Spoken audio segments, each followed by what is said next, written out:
我是客家佛教中心的谢小金讲法师，是珍贵的占度古仁波切的弟子。这一期依然是跟大家分享珍贵的占度古仁波切的英文书，Compassion Conquers All，译成中文就是慈悲战胜一切。那我们依然是在目前还是在第一章的最后一个部分。相信就在这一次我们就可以结束了第一章的分享。那回顾一下刚才的之前的分享，因为它其实是连贯的。之前呢，我们有说到，就是说，这个部分呢，主要讲的是我们的一种对一些某些事情、某种观念、某种想法、某种错误认知的一种紧抓不放。那刚才有提到，就是说，我们的一切的不愉快，我们的痛苦，来自于我们对某些事情有一些先入为主的一些看法。那比如说，我们遇到某些人的时候，我们觉得他应该是怎么样的，那结果当我们发现那个人并不是那个样子的时候，我们就会开始失望、会伤心、会生气，甚至想要报复。那其实这一切呢，其实都来自于我们的一种错误认知，而这种错误认知呢，其实它的根源是来自于缺乏智慧。那这个错误认知呢，本身这种缺乏智慧，去有一个正确的认知，也就是错误认知。错误认知本身，由于它是一个无常的一个事实，它并不是永恒不变的。那既然不是永恒不变的话呢，那它就有可能会改变。那会被改变的话，也就是说，怎么说呢？它既然是我们痛苦的一个源头的话，那个痛苦的源头可能被改变的话，也就表示说我们的痛苦是可能被改变的。那这个是刚才这是总结一些上一次的一个分享，大概是这个样子。那有什么办法能够让我们能够拥有更清晰的这种思维，或者是有更多的智慧去看清这个事实呢？那其中一个方法呢，就是我们需要，其实看不清这些事实，其实主要来自于我们缺乏足够的一个资料或者功德。那也有太多的恶业，这些恶业呢，是会蒙蔽我们的一种智慧或者是认知。那要去克服这个，我们可以透过佛法的修行来累积这些功德。那对供养佛、供养三宝呢，也是其中一种方式。那这是之前的一个小的一个总结。那我接下去呢，继续为大家就再念这一个章节的最后几段。So we should be ever persevering in making offerings, maintaining our altar, making prostration, making mandalas, vajrasattwas, doing our meditation and deity practice, studying up on the Dharma, meditating, and most important, applying in our daily lives. In fact, we should be ever persevering because that will become the root cause for cutting out suffering. We should contemplate this. 他说，所以呢，我们应该要坚持的去做供养，要很好的去清洁或者照顾我们的佛坛。我们要常常做大礼拜，我们要做曼达拉供养，我们要做金刚萨埵，我们要做针对我们的禅修的本尊去进行一个禅修或者修行。我们要学习佛法，我们要禅定等等。那当然更重要的，最重要的是要把它活用在我们的日常生活中。那事实上呢，我们应该要非常坚持。为什么要这么坚持呢？因为这将成为一个主要的能够断除我们的痛苦的一个主要的一个方式，一个方法。仁波切呢在这里就是说鼓励我们要好好的去思考这个部分。We should not be like the cup with holes. We hear it, say it is correct, pray, go home, then go back to the same thing day after day, month after month, year after year, with no improvements and some danger of degeneration. We should be like a cup without holes and retain it, think about it. Contemplate it, study it, and especially collect merits to support it. If you don't, we can be in Dharma for 10 years, 15 years, 20 years, but will never change, never transform. In fact, the ego become bigger. I'm a senior Dharma practitioner. You should listen to me. I've met 20 Rinpoches. I've done 50 rainy seasons retreats. 他说呢，我们在学习佛法、在听法的时候呢，我们不应该像是有漏的杯子，我们听了说它是很正确的，那我们做了一个祈祷了，然后回家过后呢，同样的在重复之前的一些行为和动作，就是每天啦、每个月啦、每年啦、一年复一年的就是这个样子，一点改变都没有，甚至呢还有继续堕落的一种危机。他说，在听法的过程或者在修行的过程，我们应该像一个无漏的杯子，能够去把所学到的东西好好的保存，好好去思考，好好去冥想，去学习。那尤其呢，要累积足够的功德去支持我们这种修行。他说，如果我们不这么做的话，我们可能在佛法的一个环境里，或者我们可能学习佛法长达10年了、15年了、20年了，但是一点都没有改变，一个转化都没有。那事实上呢，不只是这样子，我们的自我还会变得越来越大。因为我们心里面会说，我是一个资深的一个佛法修行者，你应该听我的，我已经见过了20位仁波切，我已经做了整50个闭关。那接下去这一段是说 wonderful, but you are still going to hell, you are still suffering. Wonderful, but let me see the results. The result should be obvious, a changing and transformations of your character. So let's not leave the Dharma talk despondent. We should leave the Dharma talk happy that we have some kind of realization and try to make a change in our lives and transform. Now, this moment, today and from today on, and maintain it by study, practice, and the relationship with our Guru. If you have one, we should maintain it. 他讲，太好了，很好，但是，这是延续刚才说的。我是一个资深的佛法修行者啊，你应该听我讲的话。我见过了20位仁波切啦，我做了50个闭关啊。这延续刚才的人说，太好了，是很好的，但是你依然还是要到地狱道去，你还是会痛苦。太好了，但让我看看你的结果是什么。那这个结果呢，其实是结果应该是非常明显的。真正的结果应该是一种改变，是一种转化，是你个性上的一种改变。所以说，他说不要在就是参加开示过后离开的时候是充满沮丧感的。他说我们离开一个开示的时候，就是在开示结束过后，我们应该是觉得开心的，因为我们至少拥有一些觉悟。然后我们尝试去在我们的生活里做出一些改变，就是而且还做出能够转化我们自己。那现在就要这么做，就从这一刻开始，从今天开始就要开始进行转化。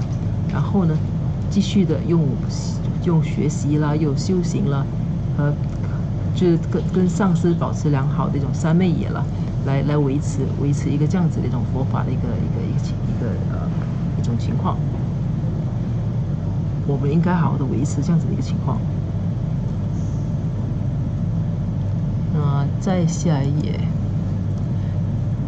那下一页呢，这是一个新的一个小题 ，From effort to effortlessness， 那就是说从需要努力到不费吹灰之力。And by that constant nurturing, like a small child, it will grow into adulthood, able to protect and watch itself, able to take care of itself, like that. This realization will come to the point where they are irreversible, where without effort they remain steady and constant, effortless giving, effortless patience, effortless enthusiasm, effortless compassion, effortless bodhicitta. It will become effortless. 那说从需要付出努力，从需要努力到不费吹灰之力，讲的是什么东西呢？他讲。透过我们的不断的学习，不断的去冥想，不断的去修持，如果我们持续那么做的话呢，那这样子的一种慢慢的一种培育、栽培自己，就好像在栽培一个小孩子这样。那最终呢，他会长大成人，将能够好好的去保护和看顾自己。就像这样子的话，那么这些觉悟呢，将来将有一天会达到一种不可逆转的一种境界。那所谓的不可逆转呢，就是说，即使你不需要、你不觉得你在努力，它依然是稳定的，是很持续的。那你将会就是很自然的，就是完全不费吹灰之力的，就能够很慷慨的一种付出。你将会不费吹灰之力的，就非常有耐心；不费吹灰之力的，就充满干劲；不费吹灰之力的，就充满慈悲；甚至是不费吹灰之力的，就自然有了菩提心。那一切就会慢慢的变成不需要花费任何精力，它一切都变得是非常自然的。接下去的这个小题呢是 Dharma is a mirror， 那佛法就是一面镜子。On the basis, every phenomenon is empty of true existence, free of inherent existence, not existing on its own right. It is existing on causes. Because it is existing on causes, once you cut the causes, it cannot exist anymore. In the case of delusions, negative mind, we can stop it. 那讲在这样子的基础上呢，一切的一种现象，它都是不存有自性的，也就是说，它的本质、它的本性呢，其实属于空的。它本身，那意思就是说，它本身并不是真实存在的。它就是事物呢，其实事物的存在是仰赖于各种元素、各种因素。那由于这样子的一种关系，只要我们把那个原因、把那个根本、把那个各种元素砍断的话呢，它就没有办法再生存了。以这样子的一种情况来推理，那就包括我们本身的妄念、我们的烦恼、我们负面的一种心绪呢，我们也是有可能去停止它的。It would be very good if we can memorize the 8 worldly concerns, commit them to memory, and make sure that we can recite them every day. People like to recite a lot of mantras. People like to recite a lot of long sadhanas and intricate, complicated deities with a lot of hands, a lot of arms, a lot of legs, a lot of consorts. How many legs, how many arms, how many consorts? What's the color? What are they carrying in their hands?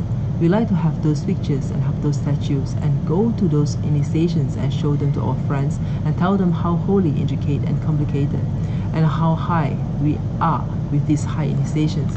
But in the end, when we check, the very fact that we like to show off to our friends shows that the motive is incorrect. 那这一段讲的是什么东西呢？这一段说的是，他说佛法其实就是一面镜子。这个是刚才的。那这一段新的这一段呢，如果说我们能够好好的去记得世间八法的话呢，那是非常好的。我们把它记在我们的记忆里，然后确保我们每天都能够去好好的去念诵它。所以人们很喜欢念诵各种心咒，喜欢念很多很长的一种仪轨啦，或者做一些错综复杂的，就修一些很复杂的一些本尊啊。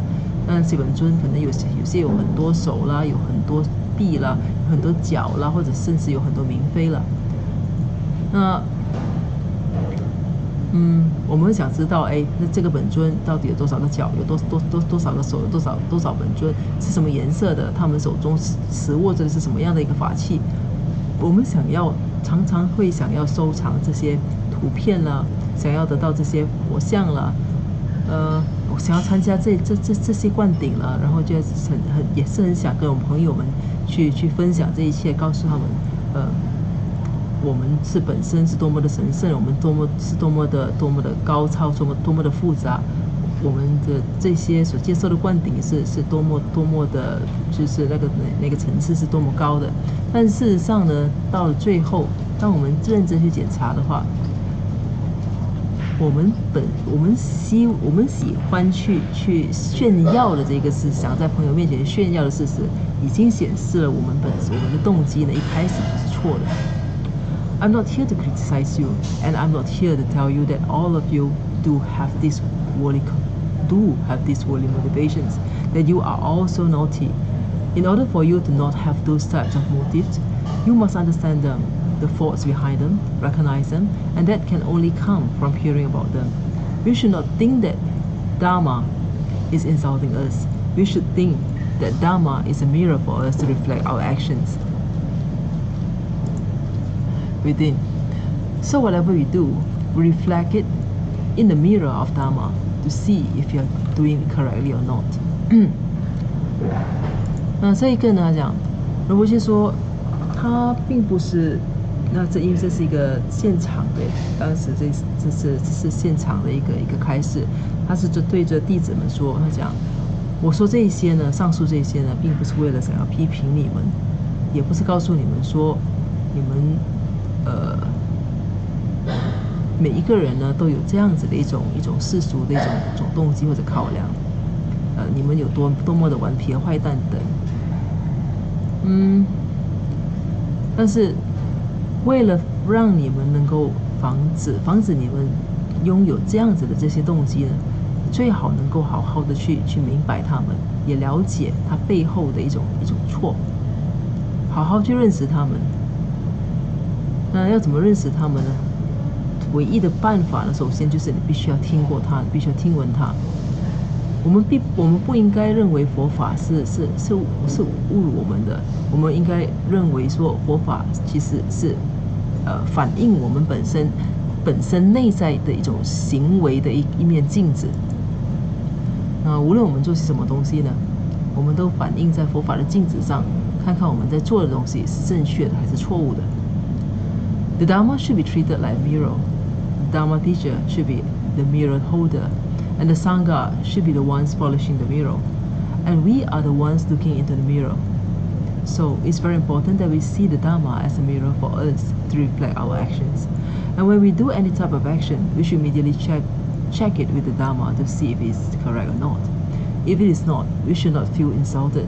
We should not feel despondent. And we should not feel that I can't do it. In fact, we should be very happy that there's something we can check it with to improve. 他说，我们应该把佛法呢视为是一面镜子，把佛法老师呢视为是就是持握着这面镜子的人，而僧团呢、僧人呢，就是去好好去保养这面镜子，把镜子刷亮的人。那我们本身是什么东西？我们本身呢就是照镜子的那一个人。那所以是非常重要的。如果我们能够把佛法视为一面镜子，让它来反映出我们本身的各种行为。那当我们在做任何行为的这种行为的时候呢，我们必须立刻去检查它，必须以佛法来检查看它是正确的还是错误的。那如果说不是正确的，我们也不要觉得自己本身呢可能是有受到屈辱了，或者是就觉得可能我们不应该觉得是沮丧的，我们不应该觉得我做不到。事实上，我们应该非常高兴，因为我们有一些东西就是我们至少有一些东西是可以让我们作为一个检查的基础，然后我们可以从中改进。We have a guideline out of samsara. By renouncing samsara, worldliness, self-centeredness, we become real people. We become human beings with compassion. 那我们有一个怎么说呢？能摆脱娑婆的一个指引。那从娑婆、从世俗、从一种自我为中心的一种方式中出离的话，我们就成为一个真正的人。我们成为真正的一个人类。那真正人类指的什么东西呢？是一个拥有慈悲的一个人。那到这里呢，这个章就是第一章就已经结束了。所以我们现在呢，就把剩余的时间我们当成一个怎么说？我们做一个简单的一个总结和回顾这一章讲的内容。那基本上这一章讲的是整个围绕着的，其实就是我们学佛的一个发心。那发心呢，最重要的，从开始到就是从这一章其实蛮长的，总共有38页。那这38页呢，讨论的主要是让我们更加深入的去明白这一个什么叫世间八法。那核心在于说，如果我们做一切事情，我们做的佛法行为、佛法活动等等，如果是以世间八法作为出发点的话，那无论我们做多少，那其实都不会带来正面的效果。而且呢，不仅如此，如果说我们一直以同样的这样子的一种做法，这样子的一种发心来修行的话呢，它只会不断的滋养我们的一种自我。那让我们的我执或者是我们的傲慢变得越来越大。这是刚开始的一个那所谓的世间八法，这里当然还要再重提一次，那是我们非常熟悉、非常基本上已经是根深蒂固的一种自然的反射和行为或者习惯。那就是我们很喜欢，就是我们总是在得到的时候，不管得到礼物啦，得到赞美啊，或者得到任何东西的时候，都觉得高兴；在失去的时候，失去声誉啊，失去礼物啦，失去自己喜欢的任何东西啊，在失去的时候就不高兴。那这就是世间八法。那如果是以这样子的一种动机来学佛的话，那么我们无论修行多久，它都不会给我们带来成果，反而会让我们越来越就是会越来越自大。那这样子的一个结果会是什么东西呢？这样子的结果就会是，就是等着我们的就只有是下三道了。所以这里举了很多例子，其实这整个章节我说过，仁波切说法的方式呢，都是深入浅出的，总是尽量举一些从一些很现实的一个很世俗的例子，让我们能够联想，让我们能够就是算给我们这些当头棒喝。比如说我们常常总是在有人在身边的时候，有人看着的时候，就表现良好啊，就表现得很神圣啊，可能就把佛坛清理得很干净啦，或者禅定的时候、禅修的时候就做得很直啦，种种之类的。但是一没有人的时候呢，就什么都不理啦，连基本的每天的一些仪轨都不做了。那如果说是这样子的话，就表示我们学佛呢，我们学佛的目的其实是为了得到赞美而已。所以这些都是怎么说呢？这些都是常常在发生，也许有些时候是些很细微的一些情况，也许是我们本身会忽略的。那所以如果说要怎么去让自己对这样子的一种世间八法会变得越来越敏感呢？那唯一的做法就是每天检查每一个行为、每一个行动，你都在检查自己的动机是不是有这样子的一个成分。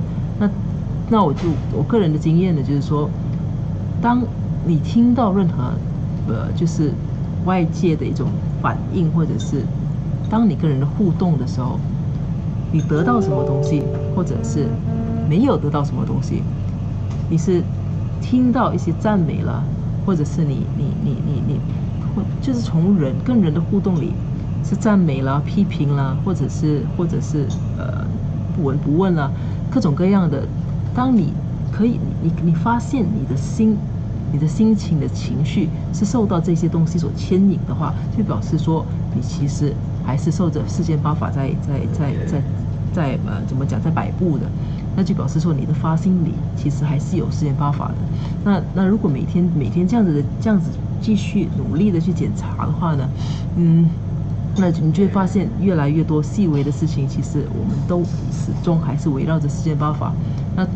但是当然也千万不要因为这样子而沮丧，因为其实我们就是人生在，就是我们在属于是娑婆众生的话，那我们本身呢，就因为业力的关系，我们才会投身在这样子的一种情况底下。那有这样子的想法，其实是蛮自然、蛮正常的。但学佛恰好呢，就是要断除这样子的一种娑婆轮回，所以我们需要做的是就是怎么说呢，付出一些努力啦，去检查它，每发现它一次，那就做出相应的动作去把它根除。那这样子逐渐根除的话，那日子久了，你就怎么说呢？就像这本章的最后的一个环节这样子，那时候从需要付出很多努力，到逐渐呢就不费吹灰之力。那就比如说对人好啦，或者是慈悲啦，或者是各种各样的一些善行了，原本可能是很难的，到后来呢，它就会变得越来越容易，甚至是它已经变成你的第二天性了。这个是讲到的实践方法。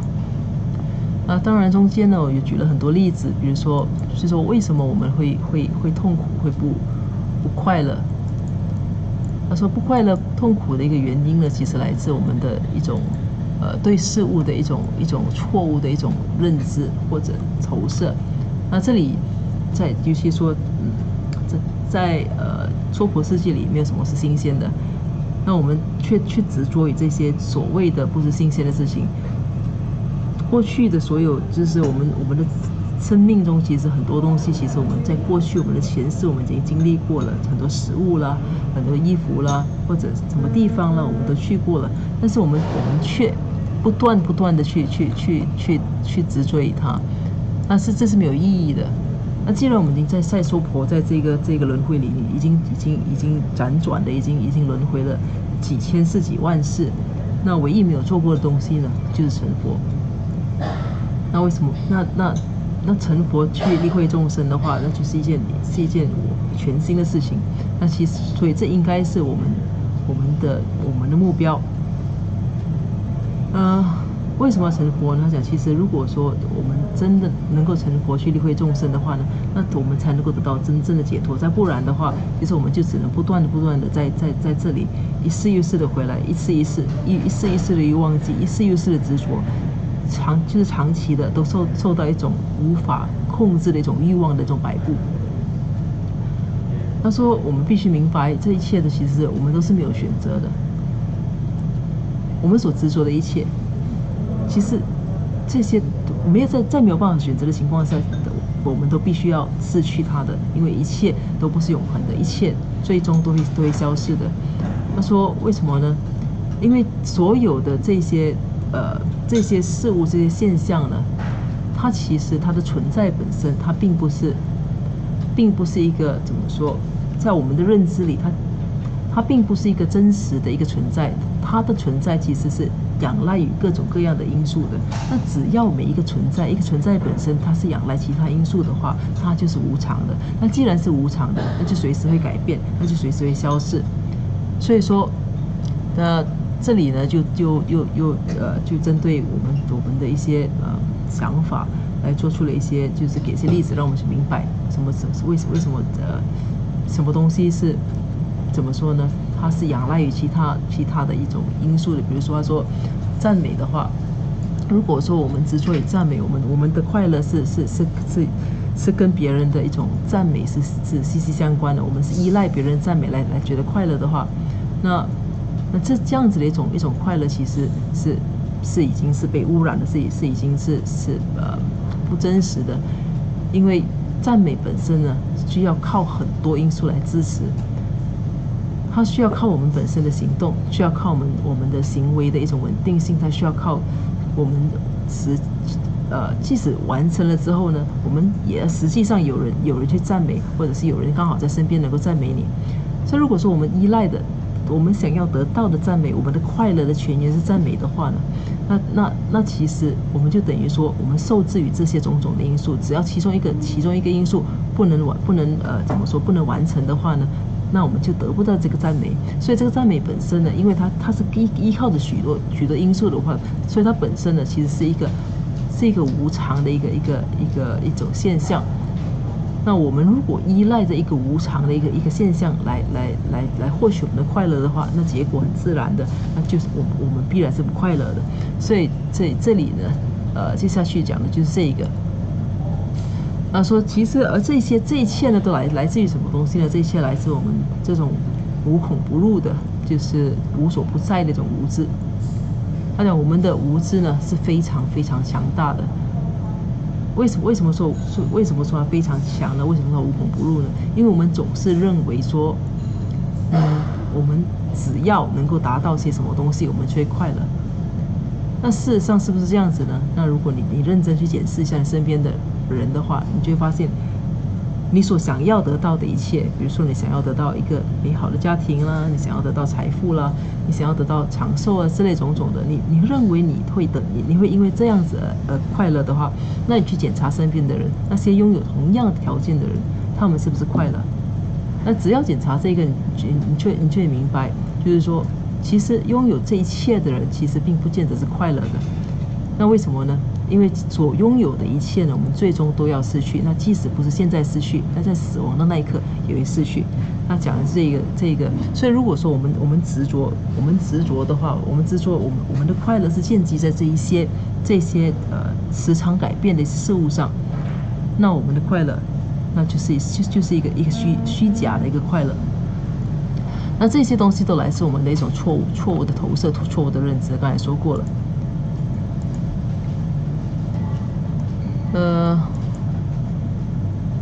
那其实这些错误的认知呢，和错误的投射呢，就是我们痛苦的一个根源。它还具体的把这个想成两个部分，分成两个部分来想，一个是因为无知而导致的一种错误的认知和错误的投射，那另外一个呢，是我们对这些错误的认知和投射的紧捉不放。这两项加起来呢，就是导致我们痛苦的一个根源。但是，那仁波切在书中他也是有说到，其实，但这并不是世界末日。这其实因为不管是我们的缺乏智慧，还是我们的错误认知都好，它同样的也是因为受到各种因素的影响。那既然它是依赖，它跟其他的因素是相互怎么说呢？是起作用的，是依赖于其他因素的，那它就是一个无常的一个现象，它就不是永恒的。那既然不是永恒的，它就是能够改变的。它既然是能够改变的，它就有可能是被根除的。那如果说我们的快乐我们的痛苦的一个源头是能够被根除的话，那就表示说我们的痛苦是有可能被根除的。那该怎么做呢？那在这里呢，仁波切就说，我们其实是可以透过佛法修持来完成这一个。那佛法修持能够给我们些什么东西呢？那当然我们要强调了，佛法修持要达到真正的结果，那我必须要排除世间八法。那在排除世间八法的情况底下，我们的佛法修持能够支持我们，让我们逐渐的去拥有更多的智慧。那越多的智慧呢，就能够让我们把事情看得更清晰、更透彻，更加看到我们的无明。那刚才说过，一切的错误认知，我们痛苦的根源来自我们的无明。那如果说你有这些条件去支持我们，就是能支持我们，让我们能够更有智慧，会有更明晰的一种就是更好的洞悉力的话，那它自然就会让我们逐渐的心绪变得更加稳定，那会自然的痛苦就自然会越来越少。那不管环境怎么样，那即使问题依然存在，我们本身呢，却已经不再受它影响了。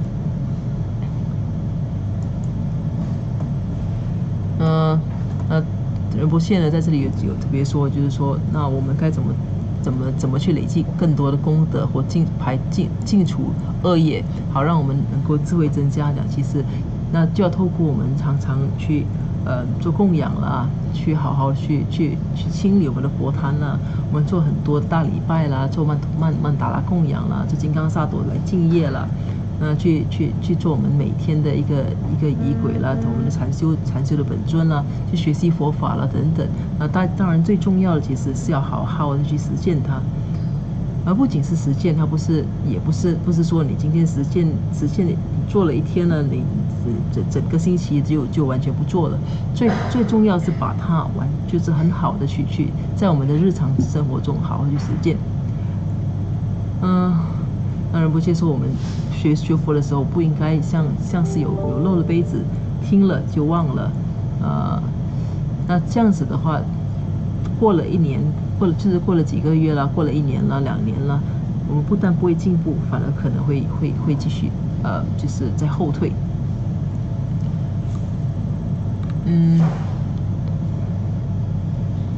那大概是这个样子，讲到这里。他到后来呢，就是说，只要你常常去做，你每天去做，你坚持去做，长期检查自己的动机，认真去修持的话，慢慢的你就觉得这一切呢，它已经变成很自然，它已经不再需要耗费你的任何心力，自然就会成为一个这样的一个人。在最后呢，就是说，我们要懂得去好好的善用佛法，把佛法当成一面镜子，而不把佛法视为是一个攻击我们的一个工具。那以佛法来检查我们每日的行为，以佛法来检查我们的动机，以佛法来检查我们就是日常中身语意所做的一些行动。那佛法老师呢，其实他只是一个握着那一个镜子的那一个人。那我们自己本身要常常照这一面镜子，我们应该很随喜，应该很高兴。我们有一个东西，有一个指引，能够让我们去检查我们每天的行为是不是正确的。就是这一章节呢，大概就是说到这里。他讲，我们应该很高兴，因为我们这个说婆轮回虽然是很痛苦的，但是佛法其实就是一个录像图，它就是一个指引，能够让我们摆脱这样子的痛苦。而且只有透过摆脱这些世俗的一些或者是自我的一种执着呢，我们才能成为一个真正的人，一个真正拥有慈悲的一个人。大概这一章呢，就介绍到这里。那在结束之前，我们还是同样的就是做一个回向。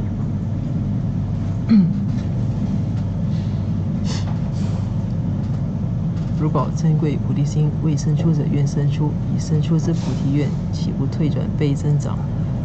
如宝珍贵之空性，未生出者愿生出，已生出之空性宝，岂不退转倍增长？愿此修一切功德，利益所有众生诸法后，显明至尊善慧名称是所示佛法心要诸圣教。唯愿世世不离真上师，唯愿随时享有圣正法，并于地道功德圆满后，迅速证得金刚持果位。愿我趁此善根利，速即成就上师佛，一切众生尽无疑，悉令安置是佛地。愿以弘扬中喀巴法王正法理则记，直系障碍之征兆，一切顺缘悉圆满。我及他人之三世，以此相属二之矣。祈愿善慧名称佛，教法永驻生增长。愿昼吉祥，夜吉祥，昼夜60恒吉祥，一切事中皆吉祥。唯愿三宝常摄受。至尊上师身受永稳固，妙善法业普及遍十方，上为教法聚光照三月，众生未尽其行恒常住。那好的，谢谢大家。我们在下一个分享呢，就会开始进入这本书的第2章了。我们待会儿再见。